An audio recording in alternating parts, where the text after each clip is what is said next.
was a profound moment for me because coming from government and the not-for-profit sector, there's no transparency. There just isn't. And there's always a bit of a tension between how do we enable the health of the ecosystem while we still need demands of water for agricultural purposes. I guess the conversation that we're having with our clients, our customers and government is so far removed from the hype that we're hearing in the media. Whiskey's for drinking, water is for fighting. And that is, it's Mark Twain. For drinking, water is for fighting. It's Mark Twain. Mark Twain. Is that what he said? Yeah. Mark Twain has the best quote.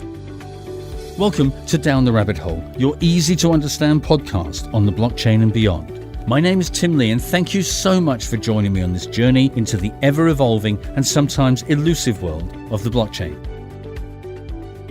This episode is the second part of our review of how governments view the use of blockchain technology. I will be talking to Katrina Donaghy, co-CEO of Civic Ledger, a blockchain startup that is focusing on blockchain applications within government. We talk with Katrina about her project Water Ledger, which looks at the $16 billion market for water rights here in Australia. We look at how they've worked with different state governments to deal with the current lack of transparency over water trading rights. Water Ledger itself is gaining traction worldwide, with many government agencies looking at Civic Ledger's ideas and models to see how they're being used to solve real-life problems associated with the allocation and trading rights in the Murray Darling Basin here in Australia, which is at the very heart of irrigation for farmers and businesses alike. Can governments adopt blockchain technology quickly and effectively? Let's find out as we head down the rabbit hole. Nothing in the Down the Rabbit Hole podcast should be considered as investment or legal advice. The blockchain and cryptocurrency markets globally are unregulated, high risk, and constantly changing. You're advised to seek professional guidance before contemplating any opportunities within the blockchain and cryptocurrency space. So welcome to another episode of Down the Rabbit Hole, and I'm delighted to have with me an interstate visitor who I've known around the traps for at least 2 years now, and we've been laughing and giggling together. So if you get lots of giggles coming through, I apologise up front. But I'm delighted to have Katrina Donaghy, who is the co-CEO of Civic Ledger, based out of Brisbane in Queensland. That's about 1,000 kilometres north of Sydney for those who live outside of Australia. And they are working on government-based projects and very much looking at a key problem that exists in Australia, which is about water rights. So we're going to talk about working with government and working with traditionally older industries and the challenges associated with that. So I'm going to just hand it over to Katrina, who's going to give us a quick idea of who she is and how she got into this space. So Katrina, look, thank you very much for coming down and spending time with me. I really appreciate it. Thanks, Tim. It's always a pleasure. It's always good fun hanging out with you. We have known each other for 2.5 years now. So my background is government. So I spent 20 years or so in government, but I'm a sociologist by background, which gets a few eyebrows peaked when I talk about what I've done in the past and why I'm actually now involved in this technology. But I sort of see that blockchain is a humanist technology. It's about solving problems that are entrenched into human economies and societies. So to me, it's an extension of my journey. But Civic Ledger was founded, it was now the 26th of September 2016, and it was on the back of a contract we got with the Queensland government, which is very strange given blockchain companies don't necessarily do that. You hear most of them running an ICO first and then hoping somebody's going to get involved with their product. But we actually solved a very specific problem within government that extends across multiple departments. And that was looking at how do we digitalise our government-issued assets, such as rights, licenses and permits. And when we got that customer, then we're able to get the next customer and then the next customer. So for the first 18 months of our life as a company, we worked securing customers. So it was very lean, bootstrapped. And now we're 2 and a bit years old and just about to move out of fish burners. And and grow up, as we say, graduate. Grow up. Yeah, well... I don't see that happening to you, Katrina. But No, anyway, well, yeah, I mean, we're still two. We've still got a finger paint and everything like that, but... And you successfully raised $1 million, right? Yeah, in March this year. So we bootstrapped right through because we wanted to ensure we built value into our company and that we had really, high-profile customers to validate what we were doing.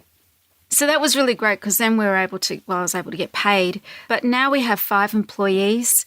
And hopefully 2019 is going to be a really, another really awesome year for us. Right, excellent. So what actually got you into the blockchain originally then? I mean, if you're a sociologist rather than a technologist, what was the driver there? Well, back in 2015, August 2015, I was in a job working in the non-for-profit sector and I got myself involved in a health hackathon.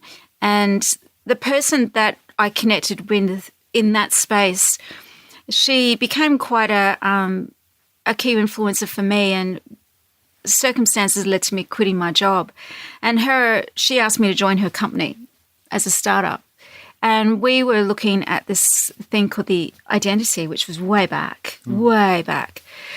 And the way that she was wanting to solve the problem couldn't be solved by current legacy systems. And I just remember around maybe October 2015, just seeing a bit of Bitcoin around. And then finally, I was in my children's library in the suburbs of Brizzy, and I saw a book about Bitcoin. And I decided to, always pay attention to messages and signs, and I picked the book up and read it. And that was a profound moment for me because coming from government and the not-for-profit sector, there's no transparency. There just isn't around where money goes, how taxpayers' money gets spent, which used to frustrate the shit out of me when I used to do my job. And all of a sudden I was reading about a technology that potentially could start to solve those problems. Right. And that's when I sat the team down and I think we had a lunch. We did a 4-hour session just going through everything, trying to understand who were the thought leaders, where things were at. And then that led to some various other things happening. And then in April 2016, we had the Queensland Innovation Summit, and that's when I met Leanne Kemp. She was the only person who was talking about blockchain on that stage. Right. And I'd been following her on Twitter. Yeah. And she's really great because I've now interviewed her for the Brisbane Women in Blockchain meetup. But we have this thing where, I sort of whinged about Brizzy and she just told me to, go do something. And I did. And that's when I met Lucas. Right, so I went to his Bitcoin meetup. Leanne Kemp, just for those who may not know her, she's an Australian who runs Everledger. She's a Kiwi. Oh, she's a Kiwi. She's just like me, yeah. But she's an Aussie. But yeah, she founded Everledger in 2015. So she's a year. I'm a big fan of Everledger. I'm hoping to interview the local representative. Louise, Louise is awesome. No, shout out to Louise Mercer. No, absolutely. Well, look, I think the key thing that really excites me about what you're doing is in relation to water rights. Okay, yeah. Now, I'm from the UK. We don't have this sort of issue of water. So what I think would be really good, because a lot of people, especially outside of Australia, may not understand this issue or understand this problem. So do you want to talk about the problem that's experienced first? Sure. And then we can explore further how the blockchain's actually working within that. Well, I think we all understand in Australia that we're an arid country, and we have basically 4 water classes. We have agriculture, industry, urban, and environmental water. And there's always a bit of a tension between how do we enable the health of the ecosystem while we still need demands of water for agricultural purposes. So in 2015, the Australian government put out some challenges. One of those challenges was transparency, or improving transparency or confidence in the water markets. Okay. And we were only 6 weeks old at that stage, and we just delivered our first proof of concept with the Queensland government. So as you do when you're 6 weeks old, you just go, yep, well, we can do that. Right. They weren't looking for a blockchain solution. But the way the problem was described was it started to look like it potentially could be solved. And that was things like taking the opacity out of the trade, revealing price, taking the complexity out of the business rules. But where does the market for water come in here? Getting right back to basics terms of I know there's water rights that farmers can sell and people can buy. Yeah, Is that so right? basically the Australian government is the key regulator under the Water Act, Yeah. 2000 I think it is. And obviously our biggest water body is the Murray Darling Basin. And that runs via Queensland, New South Wales, Victoria and South Australia. And each state government is responsible for the issuance of entitlements to people who qualify for... So issuing of entitlements, so a farmer, for example... Yeah, an irrigator. Okay, might need to irrigate his land to That's grow right. crops, that sort of thing. Yeah. So then they then buy the right to a certain amount of that water. Yeah, is that so right? they will be enabled to have access to an allocation.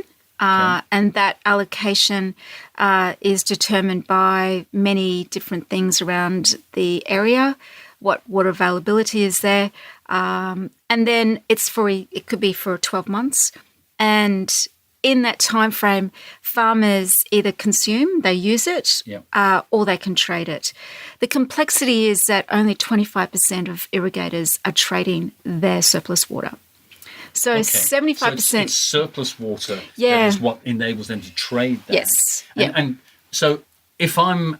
And maybe I'm just being really thick here, so I'm just trying to sort of really understand it, okay? It's okay. So if you've got a farmer that, say, has got an allocation of water rights, they've irrigated all they need to irrigate. They've then got surplus capacity. So how would somebody actually physically buy that? Well, they go through brokers. So brokers have, the intermediaries. So when we know about blockchain intermediaries, so brokers are in there in the market to facilitate the trade. Right. And they're important. They're an important relationship in the market.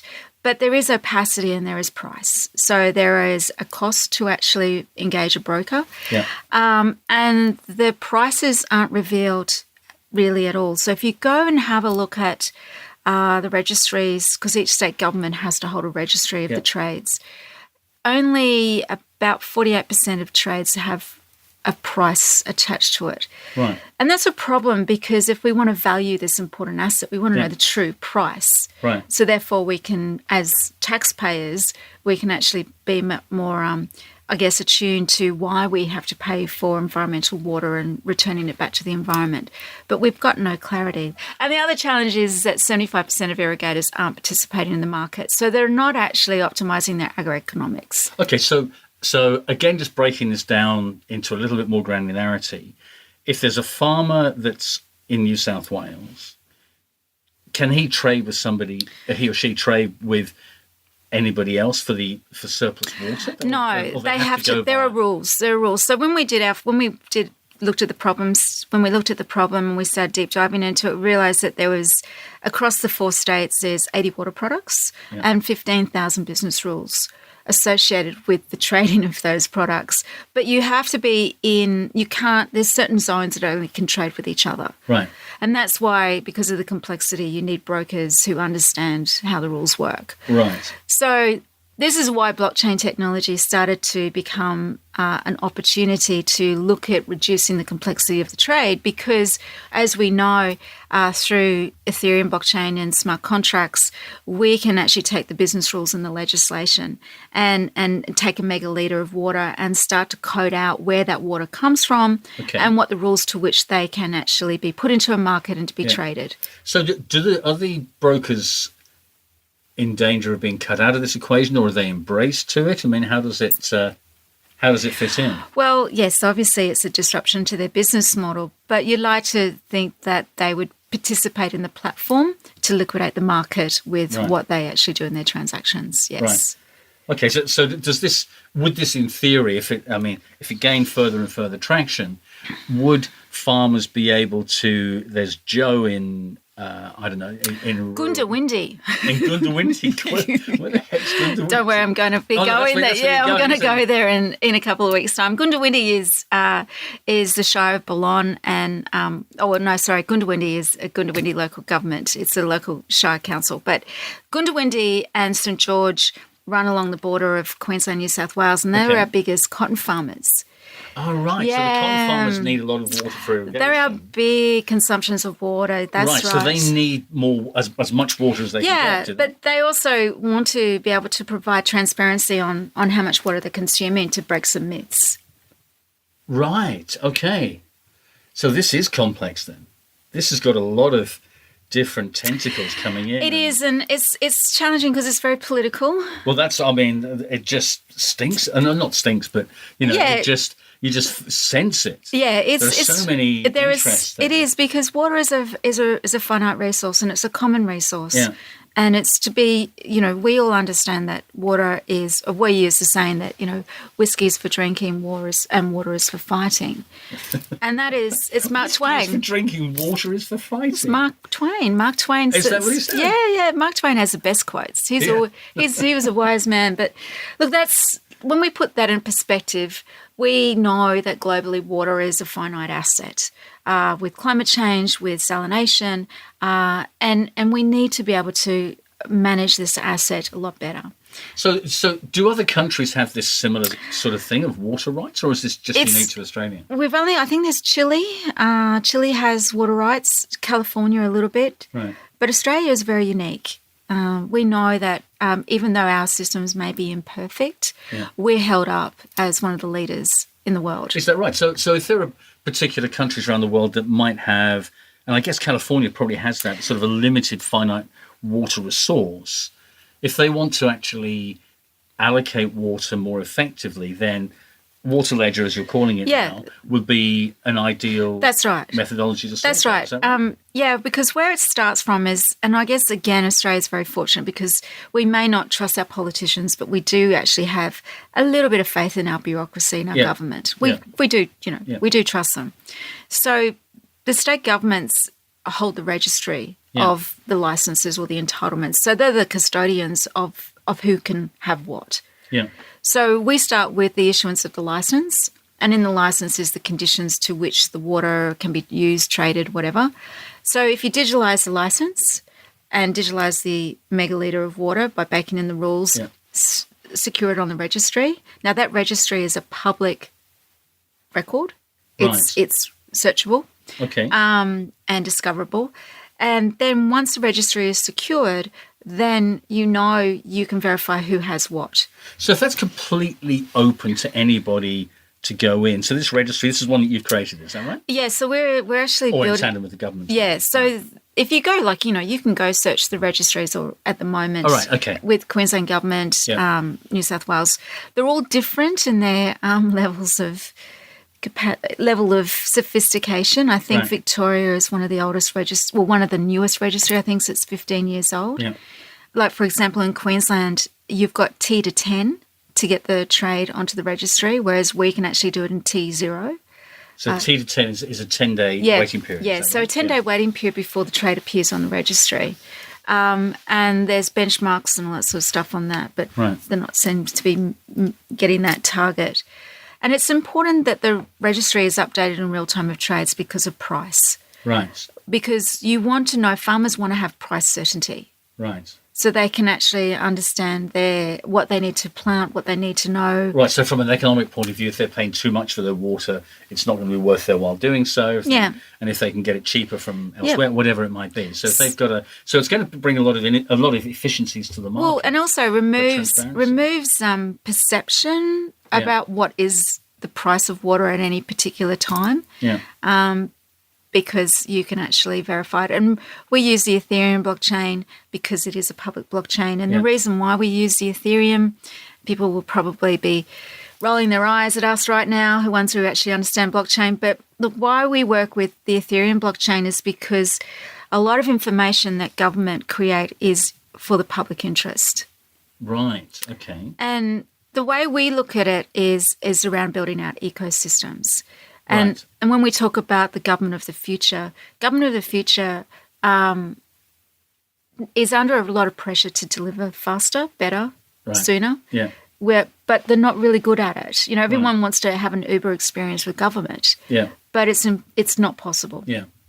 So blockchain technology is a great way, along with other tools in the kit that we all understand, by securing data, by giving it structure and making it discoverable. That means that government can have oversight once the data leaves the department.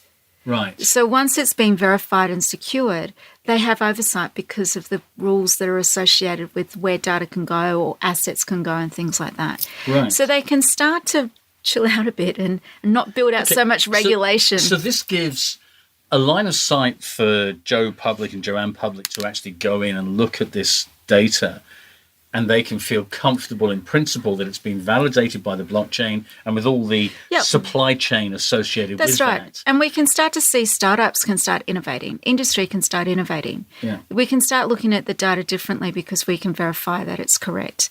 And to me, that's what our mission is. That's why we exist as Civic Ledger, because we see there is a role in government around common resources such as water. Yeah. It's a common resource. It has to be managed effectively.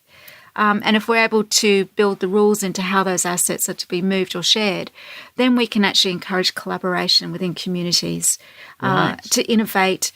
Industry can innovate. We can see better data analytics.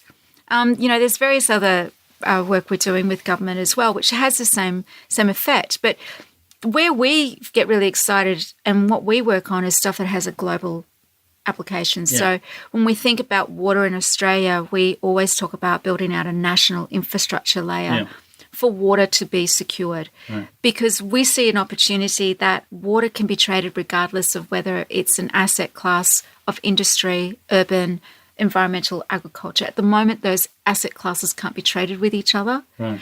But imagine in the future when we can, or introduce recycled water, or actually incentivize communities to harvest stormwater and things like that. I guess given, and for those who live outside of Australia may not know it, but in New South Wales we've had a horrendous drought this year. It's been absolutely horrendous. Yes, and I'm sure in it's Queensland. extended into Queensland as well. Absolutely. So the allocation of water is such an important issue at times, because droughts come in and out over years in cycles. We see that my understanding, I don't want to be, from some of the understandings we know from talking with some experts in the industry, water's not getting allocated efficiently. Right.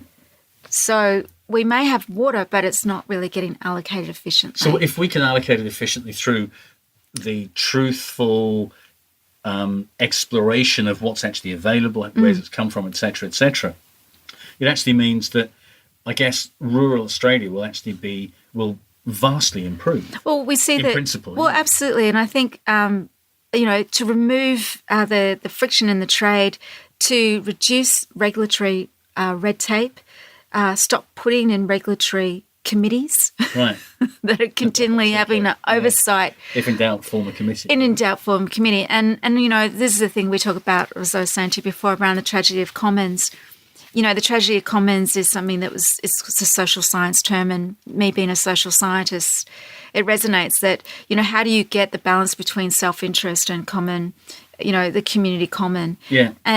And this is where blockchain technology is an interesting tool, because it enables us to understand the rules to which something can be shared, and have oversight and transparency. But the thing I love about just hearing what I've heard today is that we've got a public blockchain being used to define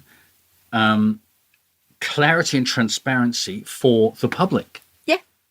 How amazing. Which because on a decentralized structure, you always think of it as being, there's a perception that it's anarchic, it's, full of, people hair down to their backside or whatever, and just this sort of, privacy and rights and that type of thing. Whereas this is actually a genuine use case where you can use a public blockchain to show and highlight transparency and clarity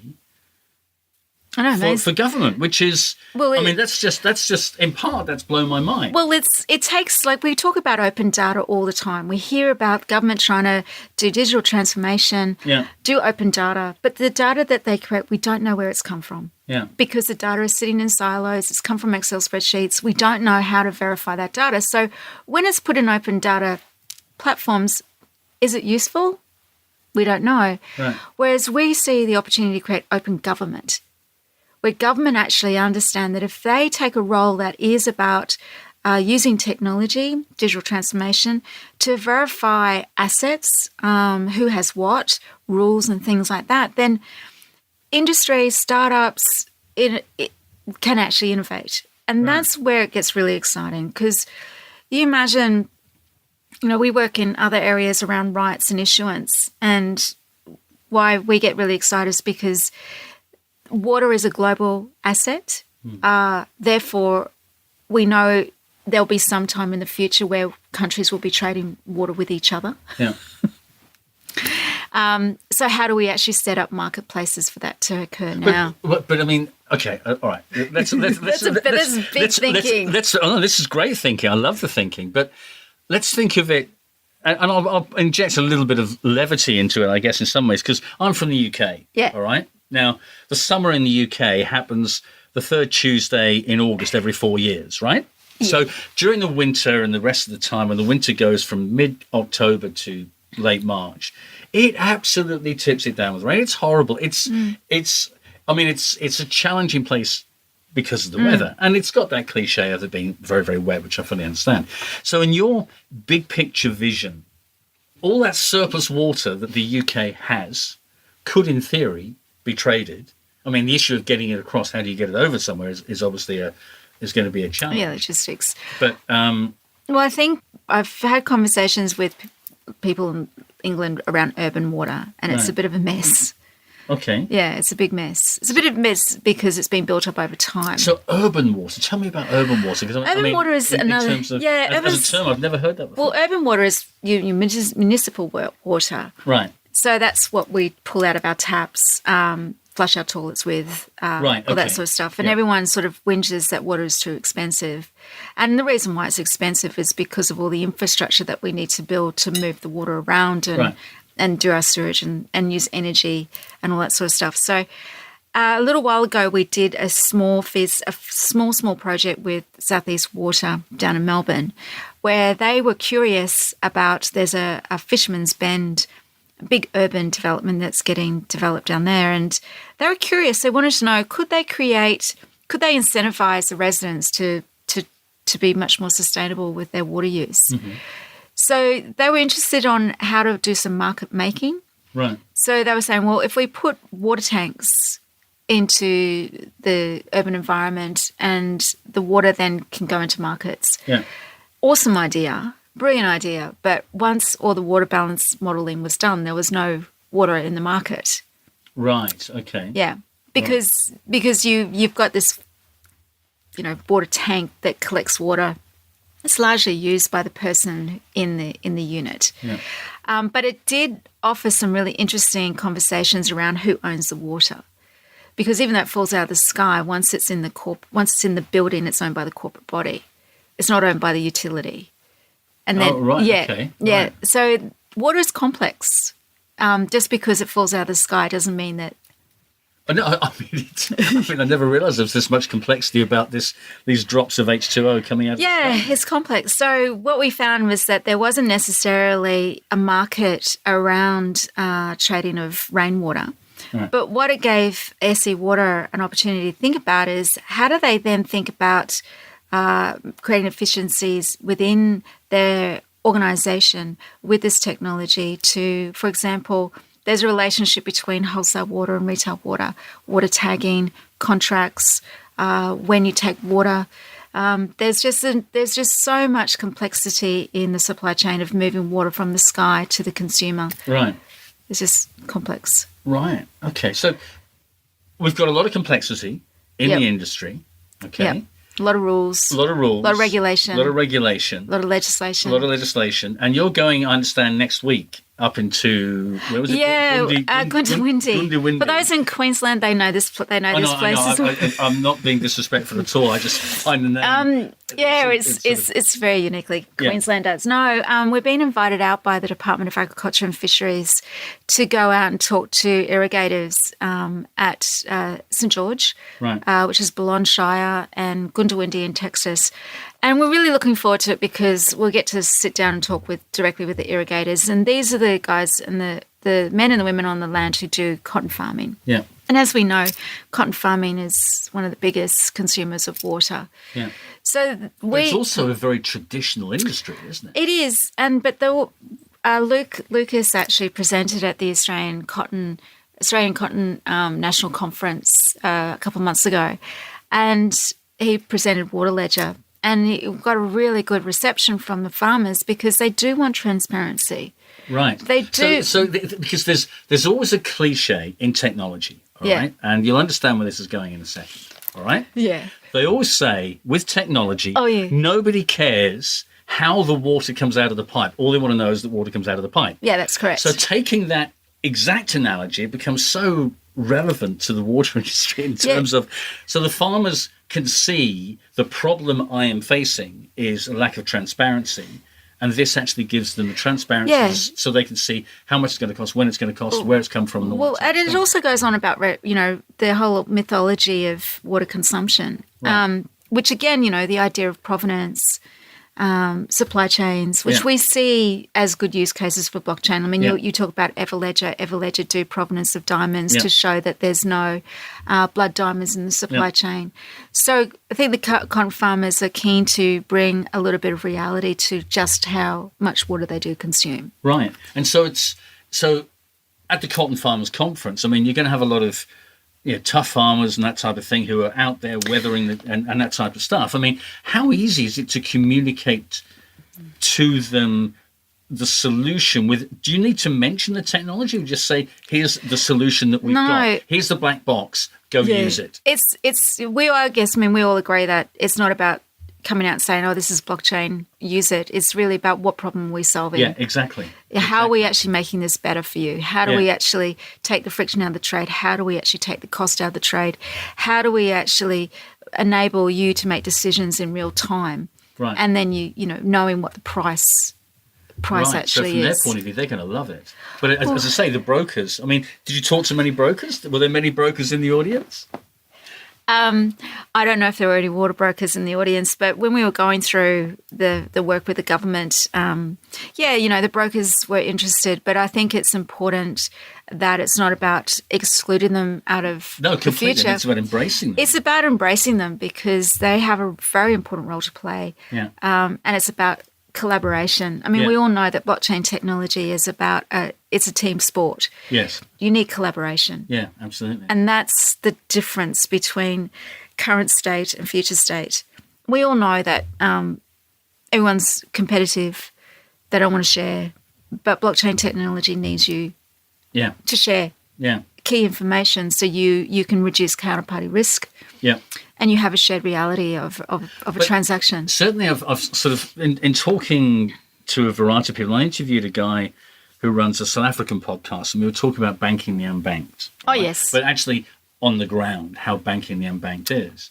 And he mentioned about sort of corruption in a lot of African countries. Yes. Now, I'm not in the least bit suggesting that the water industry is corrupt or brokers are corrupt, but it's the idea that within a corrupt country, you can't implement blockchain-based structures because those are the ones that are corrupting. In other words, those who have vested interests are going to lose out. Absolutely. And so that's why I asked the question about the brokers. I mean, do they see this as a reality that's going to come what may, and they might as well embrace it? Or do they say, these guys at Water Ledger, they're a bunch of whatevers? I mean, or is there a mixture between the two?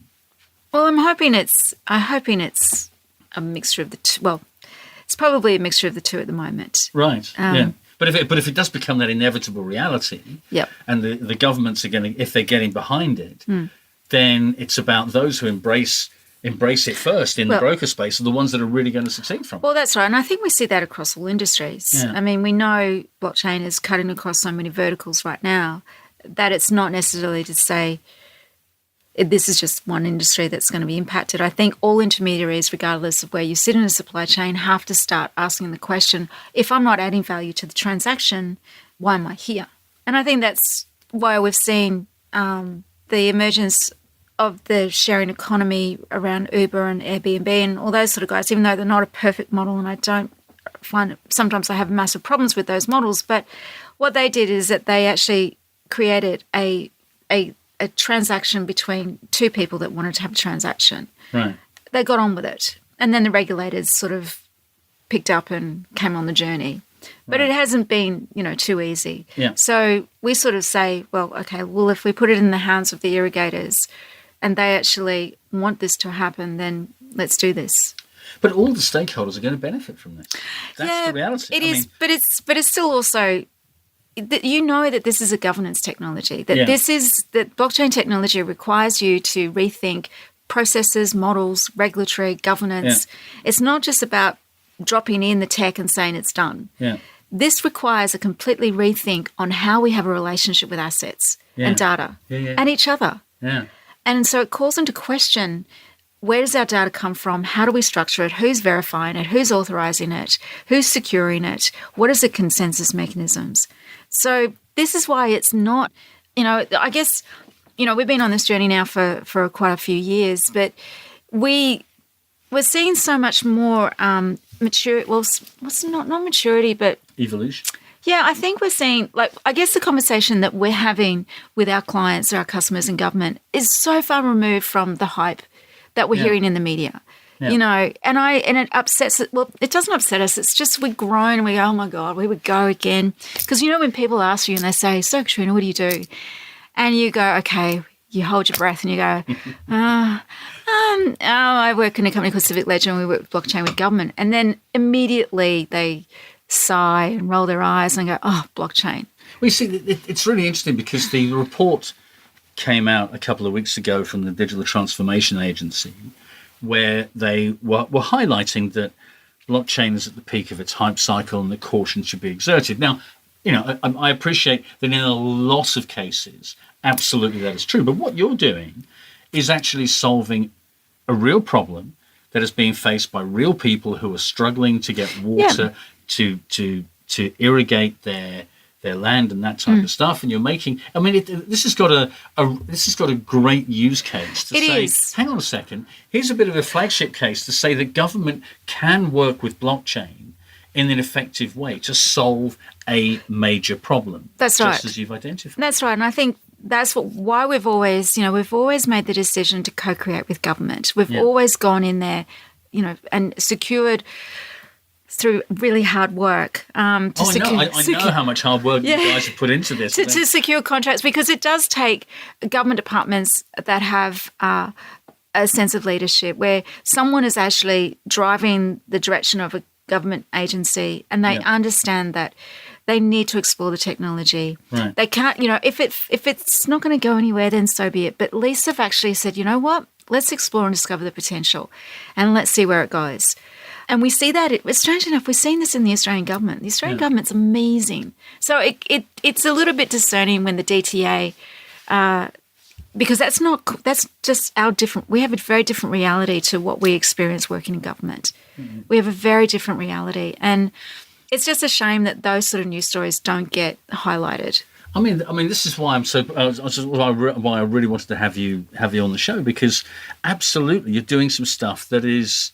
It's just cool stuff. I mean, it's hitting a real problem. Yeah. And I love the fact that the public blockchain is being used by this as well. Yeah, well, we don't see it. We understand that it's, we've got to be agnostic, but we don't really, some people will have a different opinion and that's fine, but I don't really want to have chain arbitrage. I don't want to have a whole built up of intranets. Yeah. Because that's not going to solve problems. Yeah. What we're going to do is we're going to have chain arbitrage, then we're going to have to work so bloody hard to get interoperability. Yeah. And it's just going to be a nightmare. So if the information is in the public interest, and obviously we have to go through a design, when we're actually solving the problem to determine. Yeah. I mean, obviously we don't put sensitive information into the chain. We all know that. That's not what you do. It's really about how do you actually just verify a transaction. We know how to do all of that stuff, but it does concern us, but we know that, the technology is moving really fast, and yes, you need to be agnostic, but don't be so quick to jump onto private permission blockchains and think that that's going to be your solution, because what you're doing technically is really just building an intranet where you're going to have private players, you can't get network effect, and the data cannot be discovered. So how can you innovate? I mean, that's horses for courses, and we get all that, but it's just sometimes that I was an industry mentor with RMIT, and it was amazing to be part of, a course that's at the early stages of providing education to blockchain tech. But I was really quite surprised on that everyone just jumped onto a private blockchain because it was safer. Yeah, I think it's like, well, what problem are you solving? I think it's one of those things that with a private blockchain, I mean, especially in financial services, is probably more, where they've got compliance and regulations right in their DNA. Yeah, exactly. But be truthful about what you're using. Don't say it's a blockchain if you're just using a bit of encryption. Yeah. Don't say it's a blockchain if it's a little bit of this and a little bit of that. Say what it truly is, because it creates this hype. It creates this massive expectation. Oh, I know. I mean, expectation delivery is exactly. is a nightmare. And I guess that's where we get frustrated. And, any time that someone says they're doing a blockchain, it gets in CoinDesk. And then you go, but it's not a blockchain. It's a little bit of encryption, and it's a little bit of, it's fairy dust. Yeah. But because somebody's been able to hype it up through sales and marketing, and that's not fair. That's sort of, we sit back and go, well, I mean, this technology can only solve really big problems. That's what it's good for. Yeah. And I guess problems that are fairly limited in scope in terms of, the water rights are a very sort of niche operation, I guess. It's like diamonds with lithium. Absolutely. But I mean, niches can be anywhere in the world. Like, with AgriDigital, with what they're doing with real-time financing for farmers, that's awesome what they're doing, because they're looking globally. Yeah. They're looking at the friction in the supply chain and saying, how do we actually deliver value? Because I guess the key thing is, with water rights, it's not as if it's like the New York Stock Exchange where they have 1.4 billion transactions a day. No, exactly. I mean, it's going to be fairly limited in scope in terms of, I mean, there's going to be trading going on, obviously, but it's not as if it needs a deep, heavyweight blockchain where you have really high scalability because the number of transactions are not going to be that extensive. Yeah. Is that a fair call? Yeah, that's right. And we have to take that in consideration about what is the throughput, what is all of those elements. And we've got the best, we've got some of the best devs in the country working in Civic Ledger, which I'm so proud of. And we're in those sprints every day. Like we've got retro today, which I'm not there for it, which is not good. But I'm with them in the sprint planning and just seeing how we're thinking as a company, and it makes me so proud that what we're thinking about is how do we solve problems? Yeah. How is this technology going to be the best designed to solve those problems? It sounds to me, in all honesty, you've got a world-class solution here. Well, and I don't just say that to pamper your ego. I mean, genuinely, in terms of it's a niche area which is very particular to Australia, I guess, but it does have application further afield. But you're hitting some real problems and providing real solutions for real people that are suffering and need this for the whole landscape. Exactly. For rural. Look, we know we can add IoT, AI, deep learning, all of that other amazing stuff to start to give us an understanding on how water moves, how it actually is consumed. What is the data that we can find out about it that gives us some great insights for universities to study? Yeah, absolutely. I mean, this is why we look at an ecosystem approach, because we want people to learn from the trade, because there's so much intelligence in the way water moves. Yeah. But if we lock it down in a private blockchain and say only a few people can see it, how are we to learn? How do we create better public policy? How do we get an appreciation of this asset? How do we stop the political arbitrage? Because I guess realistically, it is the politicians' duty to let us know what's happening to political assets that they're actually this is taxpayers' money. Absolutely. I mean, we as taxpayers are actually paying for these assets, especially around buybacks. Yeah. And if we actually could see, we talk about this all the time around the fundamental value proposition of blockchain. And I know, 2 years ago, you were on the stage in Brisbane doing the inaugural blockchain symposium on the 3rd of November 2016. I remember it. Yeah, it was amazing. On a Thursday night, 150 people in the room. And, and we were really, it was amazing the conversations that we had back then. They were quite sophisticated. And those conversations, we're still having them. I get, we're so far ahead. We're so much more down the conversations, but sometimes we have to come back and sit back and go, well, okay, this is what a blockchain is, and this is why it's important for us to think about. I think where we're now is it is saturated, and I apologize to the listeners out there who are so over blockchain, but be patient with it and go read. and learn. And I would say, in all honesty, go to the Water Ledger website. Go see what these guys are doing. Follow them on Twitter. I mean, what's the website address to follow Water Ledger then? Well, it's www.waterledger.com. So you can actually see we've got it sitting. We're using Rinkeby at the moment. Rinkeby through the Ethereum blockchain. So you can actually see we're on Sprint 7 now. So you can actually got to get your MetaMask though to. But Water Ledger, as the website will show people, sort of the case studies that you're looking at. You can see the trades. Like these you've got to. I tell you what you've got to do when you go to Gundawindi. Yeah. All right. Please take a photograph of the Gundawindi sign and send it. Yeah, I will. Just in terms of not. I mean, it's just such a lovely name. But I think also it'd be really interesting if you're going to interview any of the irrigators. I think it would just be fascinating to hear from them what the actual problem is. What we're actually going to do is Kai, who works with me, she suggested that because we have to meet at the pubs at 5:30. Yeah, because we're having our we're doing so you have your business meeting at 5:30 in the pub. Yeah, okay, yeah, that's a great way of doing it. Exactly. So Kai suggested that we actually run a meetup beforehand, to get Lucas to do a Bitcoin meetup. Bitcoin blockchain meetup. Right. Just so we can get everyone in there and talk about what blockchain and Bitcoin, get them to download wallets and stuff like that.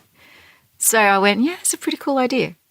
Oh, you've got to record that. You've got to record. I just think because I think it's important that the whole story of what you're doing actually really comes out much, much more because, and we've known each other for a couple of years and it's only through chatting to you for sort of half an hour or so that I've really got to grips with, wow, this is amazing. Yeah, I think anything that is government issued assets, licenses, rights, permits, like driver's licenses, we work with IP as well around patent rights, which is another amazing story about what sits behind all of that, which is just phenomenal. It's so much fun.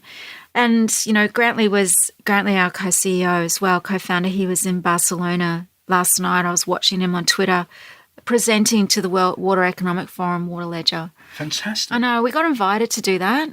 Yeah. Awesome. That's amazing. Now, with that, I'll probably smash the microphone by giving you a high five right now, but I will definitely give you it was a great privilege. I mean, and I'm off. I've been invited to South by Southwest in March to represent Australia on the blockchain panel over there as well. Fantastic. I'm just so grateful. I mean, I'm just so grateful that since coming into this journey, the opportunities has been amazing. Yeah. But I think it gets back to our journey. We've known each other for a few years now. That it is such a blue ocean that you just don't wait for permission to. Yeah, I know. To get it's ask for forgiveness, not permission. It's the startup mantra, isn't it? It is. But I think, you have to. One of the questions we get asked a lot is, so where should I start? And I guess one of the things that I do is just be clear that the problem that you are solving does need a blockchain. Yeah. Because 9 out of 10, it doesn't need a blockchain. And don't just drop the technology into something because it's not going to work. It has to be a problem that is, $1 million, $2 million, $1 billion people problem. Mm. This is why the tech is so profoundly transformative. But you've got to work on the right problems with this tech. Yeah, absolutely. Or else, we just. And I want it to come out of its hype cycle. I think that I think it's got a bad rap, and it's just because of all the misunderstandings of it. I think certainly what I'm seeing, and the whole reason behind the first season of the podcast is where blockchain is decoupling from cryptocurrency. Yeah. And because obviously last year was the boom and a bit of a tulip bubble, to be honest. And then it's softened and we've got this sense of reality that's come back. And then projects like you're looking at, these are the ones that are going to rise to the surface and bubble to the surface and really show what this technology can do. Well, I think we're in agreement that anything that I think the opportunity that we see is anything that's a common resource or an asset that has value that can be tokenized, that digitalized. Obviously, if we ever went to the Australian digital dollar, that's when innovation is going to go through the roof. But that's a political decision and we don't know when that will ever happen. But imagine being able to digitalize money, program money. Yeah. Yes, there is a bit of dystopia there. Of course, there's a lot of dystopia. That's why ethics and governance are so critical. Yeah. But, the idea of being able to say, let's build the rules and the legislation into an asset. Yeah. And then that enables us to have oversight. Yeah, and then amazing. then it can go through its value proposition or through its value chain. And it starts to change the way we have a relationship. Like when we were at the APAC Blockchain Conference in March, and we had the young women from Melbourne's Girl Grammar speak just after Robert Kahn. And, you know, these are young women who are standing up and telling the room that they don't want banks' financial products. So why would we want to? We don't own anything. You know, we share things. Yeah. So, you know, imagine being able to share a car, Yeah. a property. Yeah. Oh no, this is a whole area of security tokens. Yeah. That's an area that is just going to be transformed. Exactly. It's going to blow everything. Exactly. And it's gonna be massive. that's where we find it, you know, really Yeah. quite fascinating. Yeah. And because we see and obviously with us working in water and IP rights and other marketplaces, so we look at things like issuance, registries, one-sided consumption, two-sided consumptions, because everything is a consumption. Yeah. So once government issue your asset or your right, you consume it. You either consume it once and it's finished, or there may be surplus assets, surplus value in there that the rules say you can actually trade that. Yeah. But at the moment, people just put stuff into Facebook. Like if you've got excess parking vouchers or waste vouchers, people just put them in Facebook. Yeah. And government they don't know where it's gone. And that's costing taxpayers and ratepayers. They're subsidising the behaviour of a few, again, tragedy of commons. And if government could have oversight and actually keep the chain of custody on these assets, then we're going to see something really different, the way data can be collected, analysed. It'll inform better public policy. It'll remove friction and reduce red tape. But it requires a whole rethink of governance. Yeah. It's interesting, isn't it? Because Dubai has set out their stall now to put all their governmental Paper. processes on the blockchain by 2021. Yeah. That's a big thing. Like, it's a major call. well, it is. Like we know that in Australia, between the federal government and the state government, there's 811 million transactions Right. between government and citizens and customers. Right. So that's paper. Yeah. And you think about the moment you're born to the moment you die, and every life event that happens is paper. You get issued a birth certificate, you get issued a death certificate, it sits on a registry, it's there to verify who you are, it triggers something, like your birth triggers you to actually get a passport, your death certificate triggers you to enact your will. Yeah. All those things sit in registries, and they sit in different government departments, and we don't see. When we want to access those things, we have to re-verify ourselves. Yeah. And you can just smell there's so much that can be done with the technology and the way in which you're implementing it in terms of solving problems for government. We could go on talking for hours, but Civic Ledger, you guys have just got to be across these guys, Civic Ledger and Water Ledger, as part of their one of their key projects. I mean, I've been so impressed by what you said about Water Ledger. Well, you've been there since the beginning, Tim. Oh no, I mean I've seen you and Lucas and the whole team just blossom. Yeah, well, we've been to New York together. You and I have had that conversation at dinner. No. Oh no, it's amazing. It's amazing. I'm actually really proud that there's a real use case that is being seen globally. You know, that's great. That should make all Australians feel proud, and it should make, in my opinion, the government should actually really showcase what you're doing. Yeah, because I think it just shows pure excellence in governance, in technology, in a whole variety of things. And I think, thank you. You know, it's and it's great, and it's from guys in Queensland who, you know, in the wider world, people may not know a lot about Brisbane and Queensland. You know? Well, we are an Australian blockchain company, but Queensland's it's like New South Australia, Tasmania, and Western Australia, Northern Territory. I think when you get outside of New South Wales and Victoria, you know, the innovation and the startups and the passion that, you know, the tech that people are using that we see is extraordinary. It's just that. It's not really, sometimes it's a little bit hard to get any conversation happening in Queensland because it's still, you know, we're still. Well, I mean, I'm looking forward to hearing from your conversations from Goondiwindi. I'm looking forward to it. No, I mean that sounds I mean, I'd really love to, I'll make sure that we put a link to any. Yeah. You've got to video it. You've got to get a video. I will. I do a lot of tweeting and things. So absolutely. I'm looking forward to it. Look, I think our industries and our agricultural industries are the best in the world. Yeah. We see that with AgriDigital in terms of the work they do, and the work in Tasmania with Tasmania Irrigation, what they're doing down there to build out schemes, which is creating world best agricultural products. Everyone is in it. Everyone's leaning in. Yeah. I think sometimes it's just about a little bit of leadership and government. I always say that this time round on this internet, government need to lean in. They need to be present. They can't sit back and let an enterprise make the decisions about what chain we use. And I think that's a big lesson. I think we need to lean in as government need to have a strategy. They need a roadmap. They need to have a vision on how this technology is going to improve the way citizens can actually transact with government. But we're just waiting for that leadership to evolve. Yeah.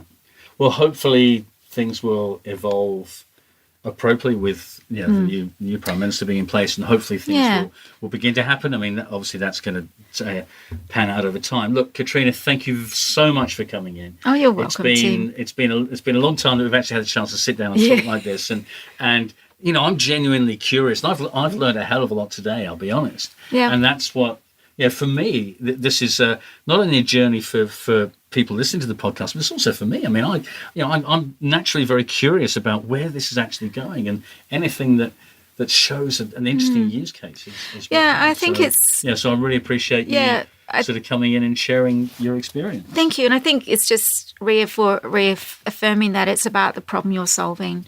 It's not about putting the technology first.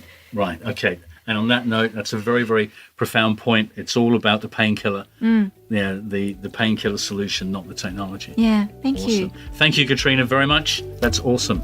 Thanks, Tim. So there you have it. Whilst there do seem to be mixed signals coming out from government at a strategic level, at least here in Australia, it is clear to see that where there is a strong point of pain, local departments, often driven by individuals, do appear to have the desire to instigate positive action. One thing that surprised me, as seen within the Water Ledger project, was the open source Ethereum blockchain has been firmly considered as a core part of the infrastructural solution to provide a decentralized source of transparency for all to see. I think this is a great example of how a decentralized structure could provide additional transparency for all. In some ways, it has the potential to provide a window into open democracy. It will be interesting to see if this trend of full transparency will be seen elsewhere globally within government. In the next episode, I will be talking with Rick Klink, Executive Chairman of the Digital Malta Exchange. With cryptocurrencies having been through an extended bear market this year, we talk about the importance of regulation and the way forward for cryptocurrencies, especially in regards to security tokens, which are set to develop the next cryptocurrency wave. Rick comes from the highly regulated space of having developed platforms for equity markets and sees the opportunities within the cryptocurrency space. He now bases himself in Malta, and we managed to catch him on his whistle-stop tour back to Australia. Malta is being dubbed Blockchain Island after the government's recent regulatory commitment to distributed ledger technology. Will regulation kill the crypto golden goose, or will it transform it to the next level where institutions can get involved? Find out more in the next episode as we continue on our journey down the rabbit hole.